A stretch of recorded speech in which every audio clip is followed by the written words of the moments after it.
welcome to the Rearview podcast. It is back for episode 2. You didn't think we'd make it this far, but we didn't give up, I promise. We're keeping going with this for now. I am Tom Lomas, and of course, I am still joined by the wonderful Mr. Reece Keeble. Hello, hi. Hello, we've hit a milestone, Reece. Episode number 2. We got to 2 episodes. I mean, look, for us, genuinely, this is a good milestone. We've gone past at least doing just more than one. Yeah, and that's all you need to aim for in life. Aim for the bare minimum, and then you always feel better for overcoming that. It's a low bar, isn't it? It's a very low bar. But look, we've got past the first episode. We're into the second episode, and the season is finally. I can almost taste it. It's on the horizon, isn't it? We can feel it. It's very coming. much there. You can smell it. It's in the waters. How are you doing, Reece? You all right? I'm all right. I've just caught up with all of the testing shenanigans, and I will say there is some shenanigans in there, and we'll be covering that in a little bit. But how are you? I have been doing better, if I'm honest, mate. Oh, because listen, right? I went out to go out of the house this morning. Yeah, and I went to get the car. I've got a young child these days. All right, so leaving the house is a bit of a procedure. You've got to make sure you got all the right bags and all this kind of stuff. So I finally got all the luggage together. The wife's carrying the baby. She's putting the baby in the car. I come through the gate with all these bags. I turn. We're going in her car, not in my car. That's an important clarification. Yep. But to get to her car, I have to look at my car. And Reece, I look at my Stare it car down. and look, I'm going to put a photo on screen now. I'm not joking, and I don't know how this has happened. It is covered in bird poo. Yeah. Now listen. So this is really weird because if that happened to my car, which it does on a regular basis, I live by the seaside. Yeah. You live in the Midlands. Mate, I live in the Midlands. But listen, I used to live in a house which had a tree over the driveway. So it happened often. Okay. I live on a new build estate, Reece. They cut all the trees down. There's nothing here. It's a targeted attack. And look, like I said, I put this picture on screen, so you've all seen it now. They covered the car. It covered it, and there was nothing on the floor around it, nothing on my wife's car, nothing anywhere else, just on my car. I mean, I do not know what I've done to piss off these birds, but honestly, they covered it. So, just one question on it. Go on. Before we move on. Have you washed it yet? I did. As soon as I got back to where we were going, I did. I got the fair hose play back to you, out. because I washed it. I would have left down. that on my car. Before and after on screen now. I think I did quite a good job. We cleaned it up. Anyway, I just had to get that off my chest. I needed to talk to someone about it because I could not believe it. It was a targeted attack. I live under no trees. There's nothing there. And it was only my car that was covered. I couldn't believe it. I had to get it off my chest. So I thought I'd spring that on you. Anyway, should we talk about what we're here to talk about? Let's talk about the F1, baby. The F1. So, new regulations, a new season, and 3 tests, which I don't think we've ever seen that many tests before. So there was the private test that occurred when we made our last predictions video. Since then, there's been 2 more tests and a fair bit to talk about, I think. Yeah, there's been a lot of car development, which is obviously what the testings are there for. But there's been a lot going into the last day of testing as well, which I've got a couple of notes on here. Do you want me to hit off the bat, or do you want to go back to the start of the week? Let's just fly through it. Let's just talk about a few because, look, I'll preface a bit of a running order here for you guys. We're going to just talk about testing in general now, and then afterwards we're going to give you our top 11 teams. I keep tripping up on that. 11 teams and where we think everyone kind of is in a rough order after testing. So we'll get into testing. We'll have a bit of testing chat, and then we'll be looking at that. So go on, Reece. Where are you? So I'll read through my notes. If you want to talk about them, stop me, okay? The first one, Charles Leclerc set the pace. He put in some really good times in some really long runs. It is looking like that Ferrari is sandbagging a bit less than the Mercedes. They're kind of showing their hand. They're showing it's not really a bluff.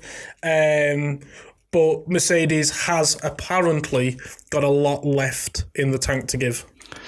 And look, I mean, we'll get into our predictions in a little bit, like I say, but there's been some interesting showing from a lot of the top teams, and I think it's definitely something that will, I think, mix up our predictions a little bit when we get to that, because coming out of testing, I don't think there's a super clear dominant car, I'd say. Oh, see, I don't. I think there is. Do you disagree? Interesting. I disagree with that. I think there's one team that's absolutely nailed it. Personally, for me, I think Ferrari are one that are definitely interesting to look at. Like you say, they've topped the times, they've looked good. And for me, one of the main things I noted down from testing, and I messaged you about it when they debuted it on Thursday, it was the 180 wing. I mean... Yeah, so Ferrari's got this new spinning wing. They also have been adapting a wing on their exhaust pipe as well. Have you seen that? They've been really trying out the aero a little bit differently. Exhaust wings, double diffusers. It all comes back to that, doesn't it? Yep. The old T-wings that we used to see. Do you remember those on the back of cars back in like the 2017, 18s? It's always been something that's been interesting because if you can do something with a bit of that dirty air, it gives you just that little boost, doesn't it? Well, talking about moving the air in different directions, that's something that Audi's also done because they have tried and tested different side pods, and they were the only team to have done it to really significantly different designs. And rumour has it they don't know which one they're going to go for. Yeah, I think it'll be interesting to see how the cars look when they arrive in Australia because, and we'll get to that as well a little bit on our previews for that, because I think a lot of these cars could change, and I think a lot of teams will do a lot of learning from other teams. Yeah. It's a little bit of a gap now. It's 2 weeks until then. So it gives the teams a bit of time to go away and really refine these designs and get them working. And I'm really interested to see if this, like I say, the Ferrari upside down wing, does it come back? Was that just a testing, like one-off? Look, we wanted to try it, see how it worked. Yeah. They took it off again on Friday, didn't they? So yeah, they ran it for one day. Something to look at. I think it was even one morning. I think Thursday afternoon it was gone. Sorry. Yeah. But I think it's such a great idea. And the kind of aerodynamic effects that could cause is so unique because, like, when a wing's in this position, it's downforce. You flip it upside down, it becomes like an aeroplane wing. It's lift. And for a straight, that's all you want. You want to pull that car up as far as you can. So in that sense, theoretically, it's amazing. And I think that's great to see what these new aero regs are kind of opening up for teams because it's giving them an opportunity to really push the boundaries a little bit. My other headline, I've kind of got two more. One little quick one first, which is McLaren had... They said, and I might have jotted this down wrong, but they said that they weren't using an up-to-date power unit. Interesting. So, are we seeing true pace from the McLaren? I highly doubt that. The other main headline is Aston Martin. Their battery cannot reach minimum charge. They are currently 3.9 seconds off the pace, and that is obviously testing pace. But that's still a huge gap. The other thing with Aston Martin is they travelled 1,000 kilometres less than the rest of the field in testing and only managed to do 6 laps on the last day. I think that it has been a nightmare start to the partnership, hasn't it? And I think for Honda, it's really tough because it's almost like Fernando Alonso is the problem. Yeah. They obviously had such a bad reputation with McLaren when Alonso was there. Alonso left and they ended that partnership with McLaren, went to Red Bull, and suddenly it all started clicking for them. It looked good. Red Bull won, 4 titles with that Honda engine. And then suddenly they're going back to Alonso. They've gone to Aston Martin and they've not done these new regulations right. That engine is awful. Like you say, the mileage they've done is woeful. Yeah. And I think Alonso's got to be just saying, like, it's happened again. It's GP2 engine all over again. And, like you say, the batteries, the ICE, everything about it is just not right on that car, is it? Everything about that car is stinky. It really is. Well, everything apart from the design. It's an Adrian Newey car. There was so much hope for it, wasn't there? You would think that it's like, well... I think, personally, that Newey is now absolutely kicking himself. I think he's thinking he's made the wrong choice. He has probably designed an amazing aero car. And if he were just to push them all down the straight with no power unit in, his will probably go the furthest, without a doubt. However, with the power unit, with Honda coming in and making a mess of it, Yeah. It's not the best, is it? It's an uphill battle for them, and I think What beyond just Newey's frustrations will be Lawrence Stroll, who must have put so much money into this, and what for I will it say not as to well. work. Sorry, what I will say as well is that Audi coming in quite new. They're looking okay. They're looking surprisingly good. They're looking like one of the teams that can probably pick off a couple of the points when they're going begging. But for Honda, who's been in the sport before, I know it's such a big regulation change, but they've been in the sport. They know what they should be doing. How is a team who've come in with a brand new engine manufacturer ahead of you? Questions have got to be asked. And it's not, I mean, the Honda, for all intents and purposes, was in that Red Bull last year as well. It was a good engine. And like these are all new engines. Like nothing from last year's engine tech has really carried over. So they've all started from scratch. But when you go from the pedigree of having one of the best engines on the grid with one of the best teams to them saying, we're jumping ship, and then say, no, actually we're coming back. But it's too late. Red Bull have already signed a deal with Ford. So they go, right, we need to find someone else. They finally get onto Aston Martin, and it's been messy. And unfortunately, that is seemingly the consistent pattern for Honda in Formula One. Messy. Like they get it right for a few years, and then it all goes wrong. And hopefully they can pull it back, and hopefully they will. But I can also very rarely see a chance where we get a repeat of McLaren all over again. They try to make it work for a few seasons and then eventually pull the plug, and they personally think go back to Mercedes or something like that. I personally think it's going to be a couple of ugly years for that Aston Martin. I can definitely see it, and I can definitely see Fernando Alonso not staying for that. 100%. Yeah, one season and gone.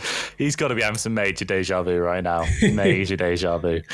Yeah, listen, look, it's been a good testing. I think there's been some really good stuff to look at, and we've spoken there about the kind of some of the key talking points. Ferrari, Aston Martin.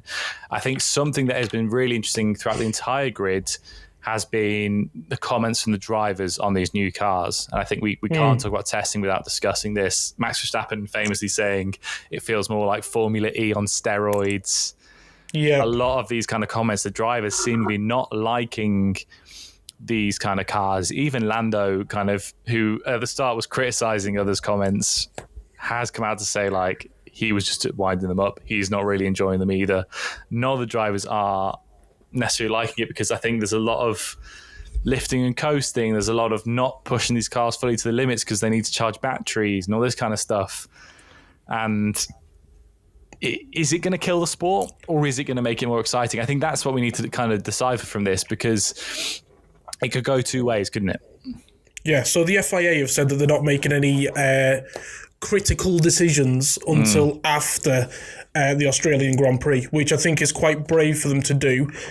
We are going to end up seeing, just for the way these new batteries are working, a lot more lifting and coasting. Yeah. And I understand the driver's frustration of this car isn't letting me show the best of my abilities as a driver. I mean, especially the Aston Martin boys, let's be honest.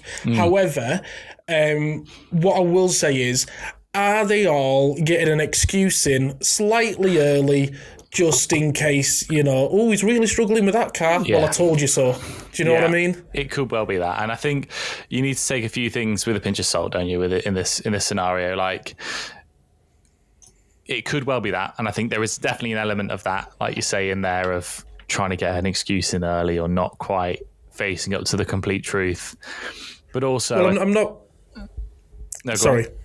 I was going to say, I'm not being funny, Tom. If I get a new pair of running shoes, I'm not running, but if I get a new pair of running shoes that make me 10 mile an hour faster than you, I'm not going to go to a press conference and go, by the way, I'm going to beat him in a race because I'm 10 miles an hour faster than him because of these new shoes. Yeah. There's not a chance I would do that. I'd go, oh, well, I am quite fat. I think it's a case of the drivers want to push their cars 100% of the time. Right? They don't want to be slowing down. They don't want to be delaying that. But the main takeaway for me that I think will be interesting to see how it plays out is the fact that the drivers aren't pushing 100% of the time going to be a bit of a playfield leveler? Is it going to be the thing that makes the drivers' pure talent stand out, not just having a great car underneath them? Because ultimately, what it's going to come down to is how well the driver can manage that car whilst he's in the cockpit. It's not just about being the fastest on track and hitting the apexes and things on that. The best drivers are also good at managing fuels, at managing now engines and battery levels and that kind of stuff, and being tactical about how they're driving. I think that could be a big leveler for sure. 100%. Should we move on quite nicely to predictions? Let's do it. Let's talk about it. So we did our predictions last week, right? The 2026 predictions episode. If you haven't seen that, go back and watch it, where we kind of listed through a few different things. We went who our top team's going to be, who our top driver's going to be, who our Rearview champion's going to be, our people's champion. We talk about, surprises, who we think's going to be great. Go back and watch it if you didn't. This is a little bit more detailed than that. So that was more of a completely blind prediction going into the season based on purely news speculation and a few leaks that came out of that first private test, but without any real conviction. We've seen the cars on track now. We know what they look like. And in fact, we're going to have a go at trying to rank all 11 teams in the kind of order that we think they're going to finish the season in. So this is... Are you going to do some fancy graphics where it like kind of goes up the middle of who we've said? You know it. You're the graphics boy, aren't you? You know it, yeah. So I think we go one at a time, 11th, 10th, 10th. Yeah. And we'll kind of start from the back, go forward and see how aligned we are on this. We're going to put a little twist on it. Come the end of the season, when we go and look at our other predictions, we'll look at this too. And I'm going to say now we're going to put some points on it, Reece. Okay. We're going to put some points on it. So for every guess you get right, so say you've got Haas 8th, right? Mm-hmm. If they finish 8th, you get 3 points. Okay. If they finish 10th or 6th, so 2 places either side, you get 1 point. If they're nowhere near it, you get 0 points. Okay? Yeah, and the winner, what does the winner get? £10. £10? I was going to say £100. I was going to say £100 out the Rearview account. There's a Rearview account, is there? It's called your bank account, okay? So the winner gets a tenner from you. A winner gets a tenner from me if you win, and a tenner from you if I win. No. The winner just gets a tenner from you. Lovely. I'm glad we agreed that on camera as well, so we can't go back on that. Yeah. Let's get straight into it. 11th place. Reece, you go first. Who have you got? It'll be no surprise. Aston Martin.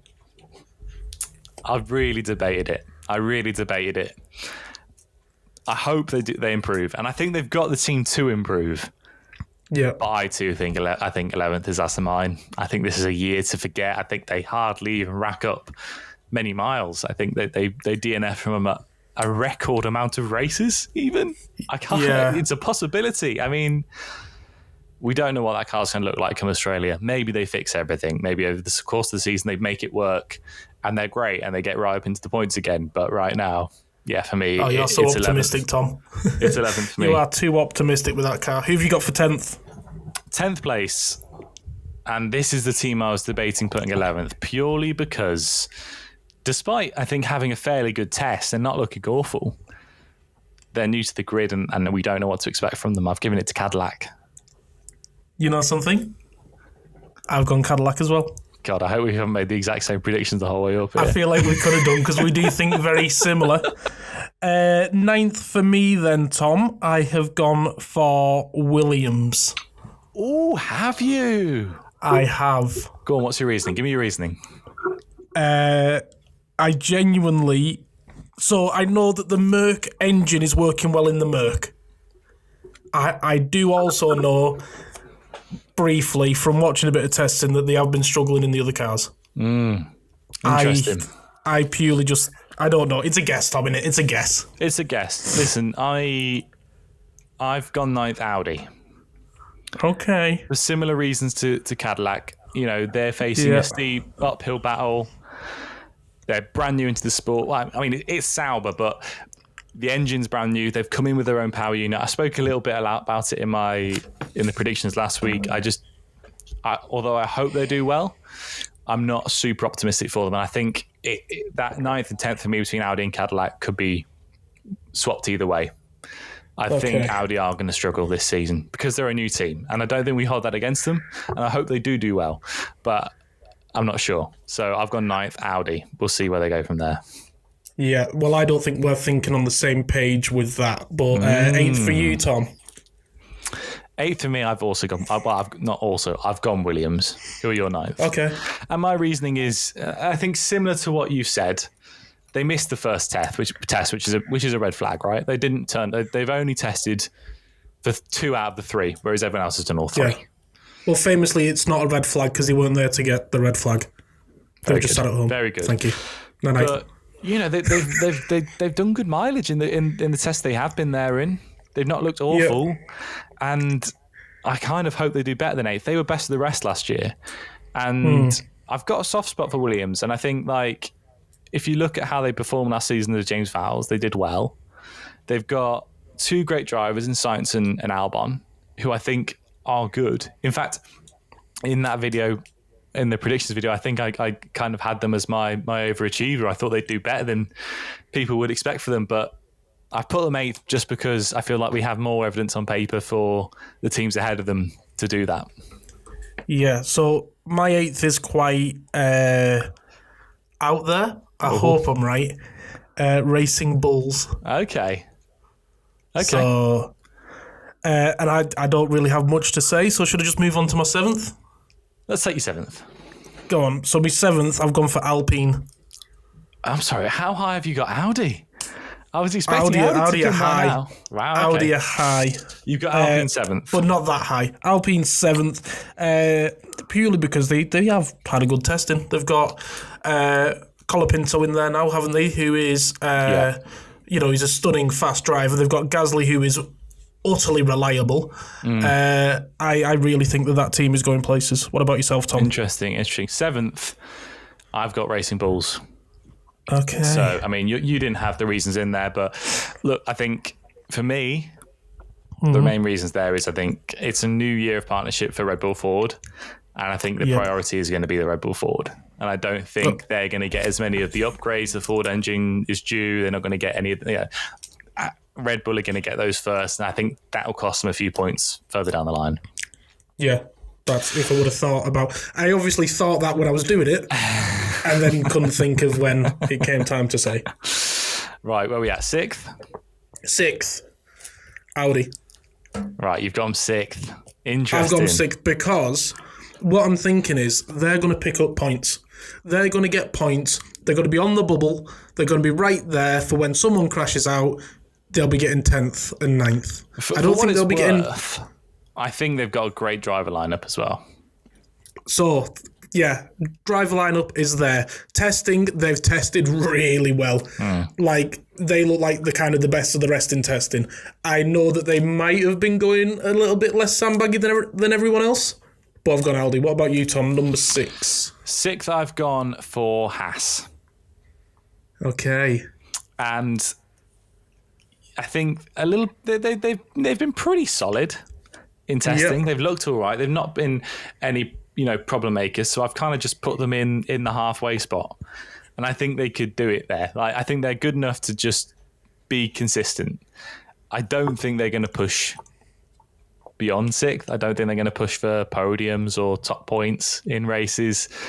Maybe there's a chance they get an off podium on in a race where everything goes mental, but I've put them 6th, and I think they'll hold themselves pretty well there, but I don't think there being much more from them. So for the same reasons, and because I do think that they'll be fighting for a Q3, I've also gone Haas, but for 5th. Oh. So my 5th is Haas. Your 5th is Haas for the same reasons. Yeah, fair enough. My 5th is Alpine. Oh, okay. Because although we've said it's not going to be great in the Williams, I think that Mercedes engine is going to be the difference maker for them. And I want to see Alpine pushing up there because like you've said, for similar reasons, Gasly, Colapinto, it's not a bad lineup, and I can see him doing well. And I hope to see him doing well because I think last year was a real tough one for Gasly. And I like Gasly. He's a good driver, so I want to see him do better. And I think he can. And I hope they do well this season. Top 4 then. Top 4. The big 4. And I think this is something we should mention coming out of testing. The top 4 for me is close. And I could see all 4 of these being in with a chance at the top. Yeah, I've got this very close. I was quite confident going from 11th to 5th.